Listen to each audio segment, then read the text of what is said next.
Un tatuatore, un biker e un giornalista. Tattoo on the road è viaggio. Tattoo on the road è storie. Tattoo on the road è tatuaggi. Tattoo on the road è avventura. Tattoo on the road è molte cose. Insomma, Tattoo on the road è Tattoo on the road. Punto.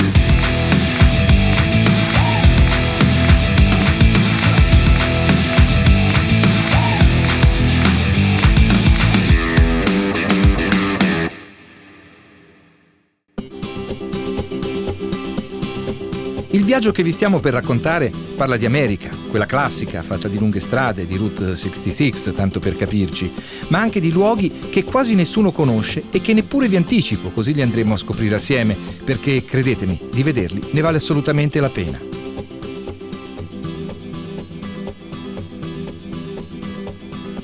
La verità è che la storia di un viaggio è sempre unica. Tu puoi rifare la stessa strada 1000 volte e per 1000 volte vedrai particolari sempre nuovi. È questione di occhi, ma soprattutto, io penso, di cuore. Dire che ci sposteremo in moto mi sembra quasi superfluo, come è altrettanto superfluo raccontare per l'ennesima volta che un viaggio in moto è fatto di pioggia, di vento in faccia, di temperature che sfiorano i 50 gradi e di asfalto che è sempre a pochi centimetri dai tuoi piedi. Insomma, chi viaggia in moto vede la macchina come una piccola prigione di latta con finestrini, ma per fortuna senza sbarre.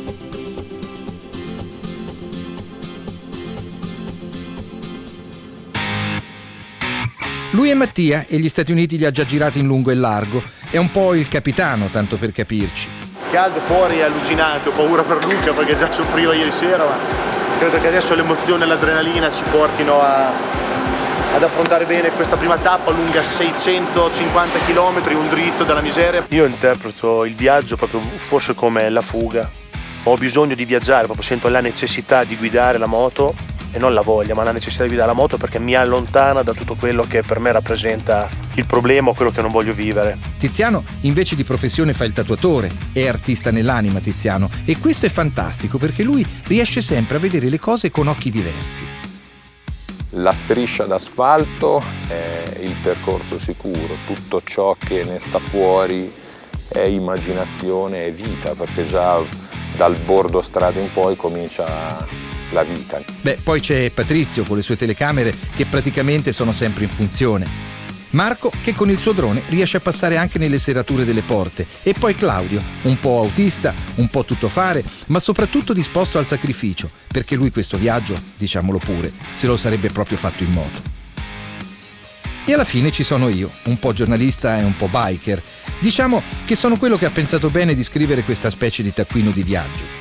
Luogo di partenza? Las Vegas, naturalmente. È da qui che si parte ed è qui che torneremo tra una ventina di giorni. Ma fondamentalmente per evitare di avere cose nelle tasche che possono volare col vento, qua tengo le cose di prima necessità, quindi passaporto sempre con me, e soldi, carte di credito, patente. Ed è importante sempre tenerli visibili perché soprattutto quando ti ferma la polizia non puoi mettere mani in tasca così, quindi avere un qualche cosa dove fai vedere che tranquillamente apri tutto. Okay. Chiaramente per andare nel deserto prima cosa da fare, caschi sempre bianchi e riempito di acqua, in maniera tale che per un'oretta la testa rimane fresca. Una cosa è certa, questo primo trasferimento è tutt'altro che entusiasmante. Autostrada, macchine e camion a go-go. Quello che mi conforta però e che mi incuriosisce molto è la meta. Abbiamo deciso di regalare un sogno a Claudio facendo direttamente rotta su Salt Lake City, nello Utah, perché è lì che vive sua sorella con tanto di famiglia. Beh, questa è una storia pazzesca che è fatta di coraggio, sicuramente di incoscienza, ma soprattutto di tanta voglia di cambiare vita. Loro a Milano era uno un tranviere e lei era una hostel a San Giuseppe, quindi il lavoro l'avevano e stavano anche benino, se non fosse per tutte le regole e l'essere pesante la vita in Italia. Qua invece hanno un'impresa di pulizia tutta loro, regolare, perfetta, pagano le loro tasse e ne avanzano anche parecchi per vivere come si deve. Il casco io l'ho bagnato e addirittura scolava là, ancora c'ho il fazzoletto bagnato e mi sta facendo venire il mal di gola. Poi prendere il mal di gola con 50 gradi sembra un controsenso, ma... Cosa? C'è il fuso orario.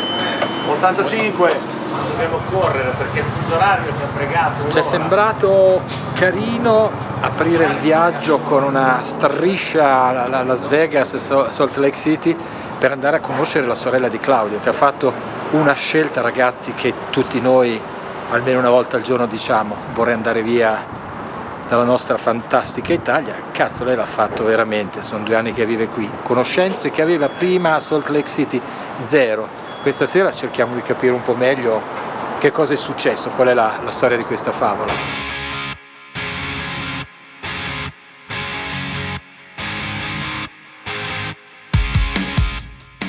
Per fortuna Mattia ha avuto la sana idea di spezzare questo viaggio con una sosta molto gradita. Per noi malati di moto ha poi un valore speciale, perché vedere una concessionaria dell'Harley Davidson americana è sempre un po' emozionante, come quando da bambini ci portavano dentro un negozio di giocattoli. La concessionaria di Timpanagos l'ho scoperta in uno dei tanti viaggi, perché ci sono passato davanti tantissime volte e mi ha colpito la polveriera. È una vecchia polveriera questa concessionaria, lasciata così com'è, piena di ruggine. E a me la ruggine affascina. Di là c'è l'officina vista, è strepitosa. Questa praticamente è la clubhouse, cioè dove gli iscritti al chapter di questa concessionaria vengono, e non è come da noi semplicemente un posto dove si vendono moto, è un punto d'accoglienza, quindi c'è sempre da mangiare, in genere fanno sempre barbecue outside, c'è sempre qualcuno che suona. You guys doing that?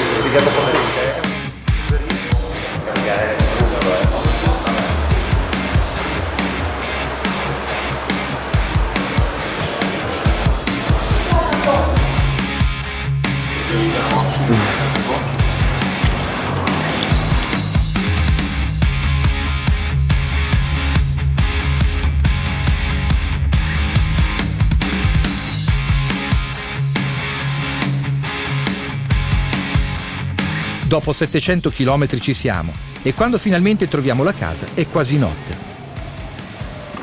I nostri amici vivono nel cuore di un quartiere mormone alla periferia di Salt Lake City, ma qui è tutto legato a questa religione. La stessa città è stata fondata nel 1847 da alcuni seguaci mormoni che hanno trasformato con pazienza una valle arida in un luogo dove poter vivere comodamente. Insomma, qui oltre la metà degli abitanti sono mormoni. Questa città è l'equivalente di Città del Vaticano per noi cattolici. Ciao Mattia. Ciao. Come stai? Luca, piacere. Massimiliano, grazie. Ciao Luca. Ciao Massimiliano, ciao. Io ho perso Ciao Luca. Bello il quartiere. È abbastanza è bello. un quartiere medio, ma a noi piace, ci troviamo bene, ci sono tanti bravissimi vicini. Sì, è una famiglia. I neighbor sono veramente Sì, è una famiglia. gente speciale. Tu non puoi immaginare quante volte ho visto su Google Maps questo posto, questa via, l'ingresso, e oggi lo Lui fa. 20 anni che voleva venire qui. Lui ancora a Milano, non sono venuti. Da italiano mi fa tristezza pensare che qualcuno debba spostarsi da un paese bello come il nostro perché non ha alternative. Credo però che la loro scelta non sia stata motivata dal non avere alternative in Italia, ma dalla forte necessità di vivere come vivono qua.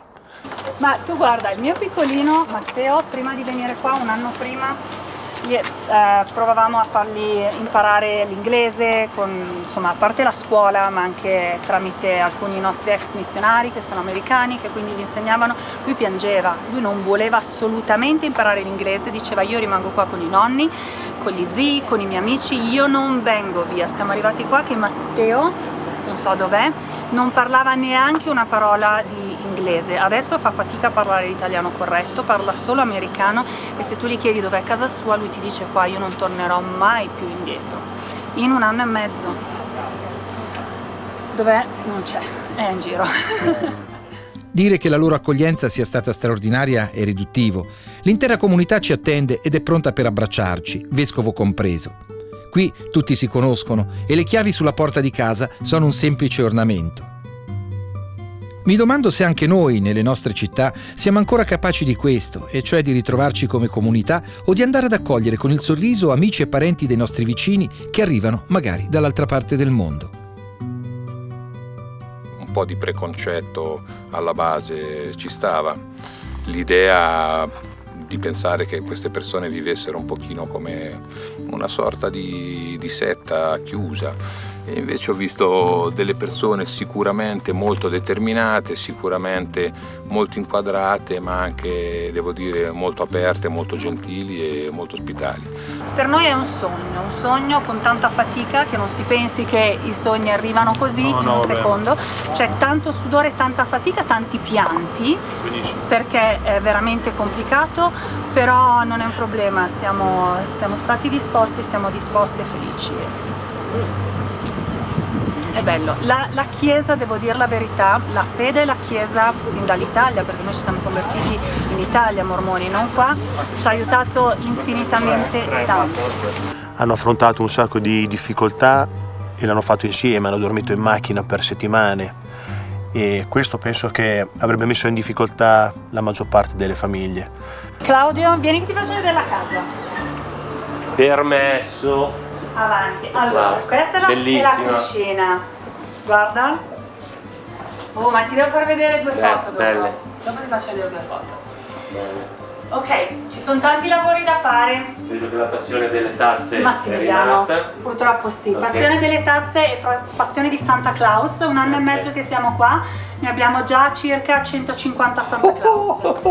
Quindi il nostro Natale è pazzo perché c'è Santa Claus in tutta la casa, compreso il bagno. Per quanto tempo rimane giù la neve qua? Tanto, Dipende, no, viene subito il sole forte, si scioglie, il giorno dopo c'è di nuovo tanta neve. Questa è carina, il nonno e la nonna, la mamma e papà. E qua c'è la sala cinema. Good, la sala cinema. Esatto, qua è la parte dove si passa il tempo. Esatto, qua è la parte bella. Capisci diciamo, perché ad Alessio non interessa la camera grossa? Perché tanto è qua, a due passi. Esattamente. Quindi lui passa il tempo qua. Ti ringraziamo per quello che abbiamo di mangiare e ti preghiamo di benedirlo per il nostro nutrimento. E ti ringraziamo nel nome del tuo Figlio Gesù Cristo. Amen. Amen. Amen.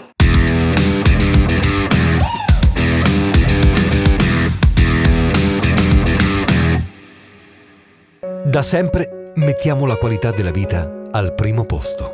È per questo che ci prendiamo cura delle vostre cucine. Per farlo abbiamo affiancato ai nostri collaboratori le più innovative tecnologie. Siamo guidati da una grande passione, la stessa passione che hai nel costruire il tuo futuro. E pensiamo che rendere migliore la qualità della tua vita renda un po' migliori anche noi. Marinelli Cucine, al centro della tua famiglia. Un tatuatore, un biker e un giornalista. Tattoo on the road è viaggio. Tattoo on the road è storie. Tattoo on the road è tatuaggi. Tattoo on the road è avventura. Tattoo on the road è molte cose. Insomma, Tattoo on the road è Tattoo on the road. Punto.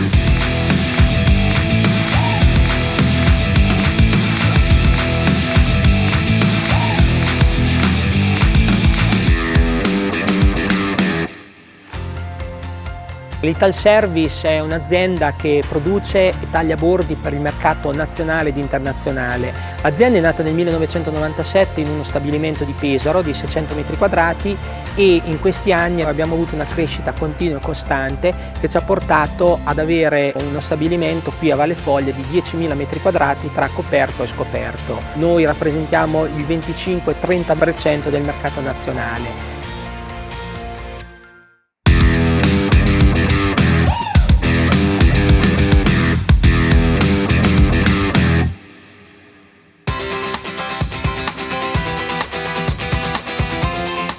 Qui la parola vegetariano non è scritta neppure sul vocabolario e poi non parliamo dei vegani.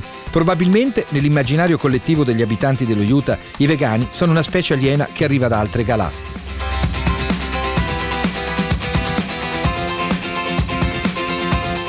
La serata, come nella migliore tradizione, si conclude attorno a un bel fuoco che onestamente a 1300 metri, anche se siamo nella settimana di Ferragosto, non è che ci stia poi così male. Il mio primo tatuaggio nella mia schiena è un piccolo Pegaso che avevo fatto, che avevo intorno ai 17 anni più o meno. Una mia amica aveva iniziato a fare i tatuaggi a imparare a fare i tatuaggi. Sono stata il suo primissimo tatuaggio, infatti è orrendo. Ciccio Biker della tua situazione. Infatti è orrendo, però è stato il suo primissimo tatuaggio e io lo porto con tanto orgoglio, perché comunque è stata una mia grande amica. Io le ho dato l'opportunità di provare il dolore, il colore e quant'altro, quindi poi ha un'importanza il Pegaso, perché comunque è un simbolo di libertà. Mi aspettavo una sorta di riluttanza nei confronti dei tatuaggi, invece quando lei si è messa a parlare di tutti i tatuaggi che ha nel corpo, ce n'ha diversi, tra cui uno in evidenza nella mano, ne ha parlato in maniera molto affettiva e mi ha fatto proprio pensare il momento del tatuaggio sia un passaggio così forte che poi, se fatto in maniera serena e cosciente, rimane per tutta la vita, e quindi mi ha colpito molto in positivo, è stato un bel coronamento della serata. Il tempo di salutare tutti, qualche ora di sonno e siamo tutti nuovamente in sella. Questa volta andiamo a caccia di altre emozioni, anche se il ricordo della serata, specialmente per Claudio, ci accompagna per buona parte di questo nuovo trasferimento.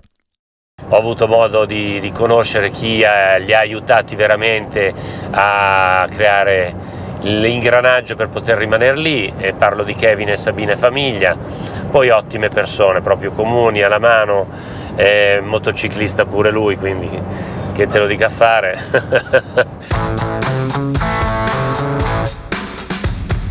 Salutiamo Salt Lake City, letteralmente la città del lago salato, ben sapendo che di sale ne vedremo ancora tanto. Un deserto di sale, per essere precisi, quello della leggendaria Bonneville. Ho deciso di portare tutti a Bonneville dopo aver visto il film Indian, che per me è il film in assoluto più bello al mondo, sia per la storia che racconta, che è una storia vera, sia per quello che rappresenta, l'inseguimento dei sogni. Ma chissà cosa spinge queste persone ad attraversare l'America con al traino i rispettivi bolidi e poi accamparsi su questa distesa bianca e accecante. È una specie di chiodo fisso, secondo me, un chiodo che li assilla e che li tormenta fino a quando non si calano la visiera del casco e partono. Hai visto quello sdraiato dentro la macchina? Io è vero che ce l'ho dentro la macchina? Si vede solo gli occhi, si vede. Patrizio, ci avviciniamo, qui c'è un signore qui che tra poco metterà in moto il suo motore. Vieni Mattia, tranquillo. Qua praticamente è lungo non so quanti chilometri, è delineato da questi birilli fosforescenti. Ora vogliamo passare qua dietro, vediamo la partenza del prossimo.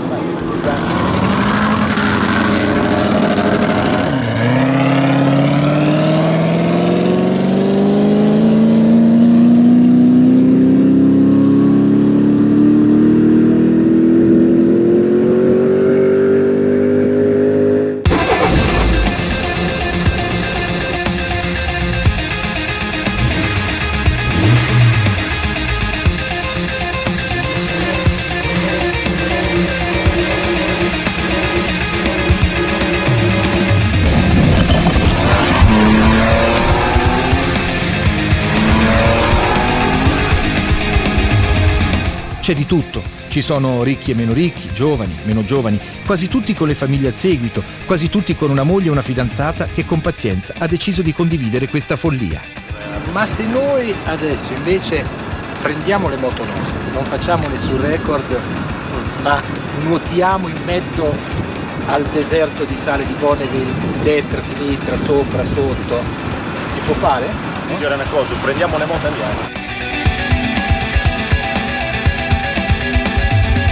La sola immagine che mi è venuta in mente guidando nel deserto di sale è quella di un delfino, perché qui in mezzo ti senti in grado di spaziare senza un limite preciso. La strada, in fin dei conti, è una piccola piscina, questo invece è mare aperto. Guidare qui in mezzo è veramente una forma di libertà che non conoscevo. Sembrava quasi di stare in un film di fantascienza, tipo 2001 Odissea nello spazio, queste situazioni di bianco latte persistente, bello, bellissimo.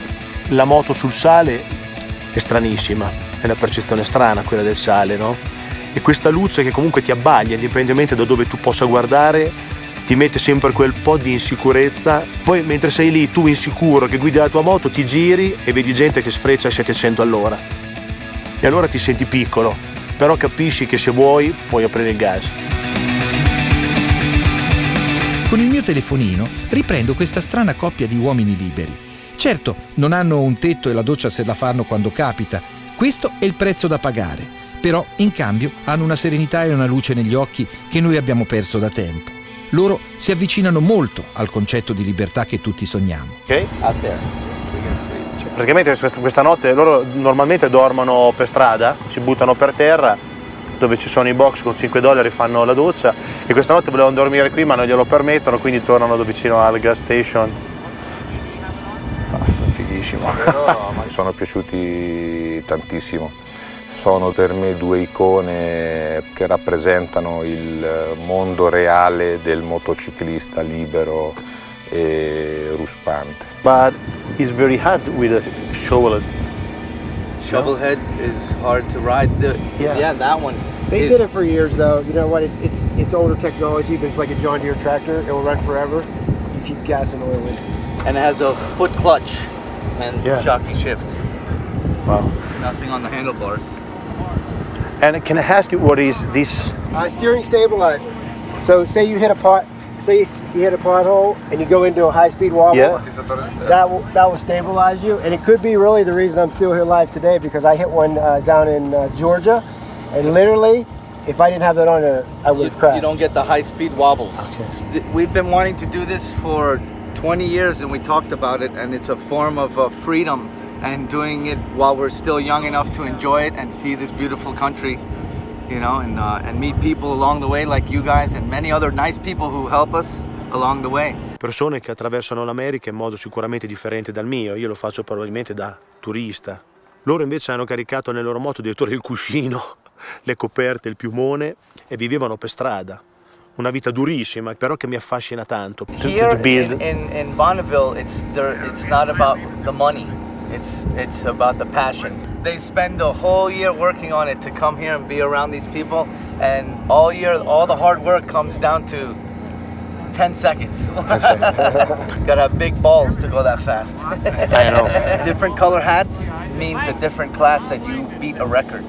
Yeah. So red hat means you beat the 200-mile-per-hour class, and the blue hat is the 300-mile-per-hour class, and the black one, which not too many people have, is 400-mile-per-hour. Ho avuto anche un minimo di nostalgia, e onestamente quando andavo in giro con i miei amici era veramente così, senza troppi mezzi, delle buste di plastica legate di fortuna, e è un po' come se avessi ritrovato dei miei simili, quindi grande stima. Oil? Olio and gas. You got oil and gas, you can go cross country. Loro veramente vivono il viaggio on the road. On the road. Mattia usa la frase che fa sorridere ogni biker. On the road. E la mattina dopo Bonneville, eccoci veramente on the road, dopo il nostro fuorirotta, per rientrare a Las Vegas.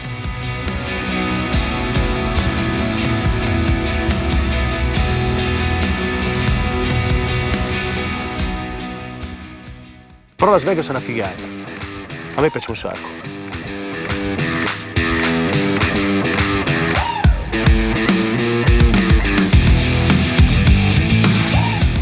Qua il benzinaio è andato via.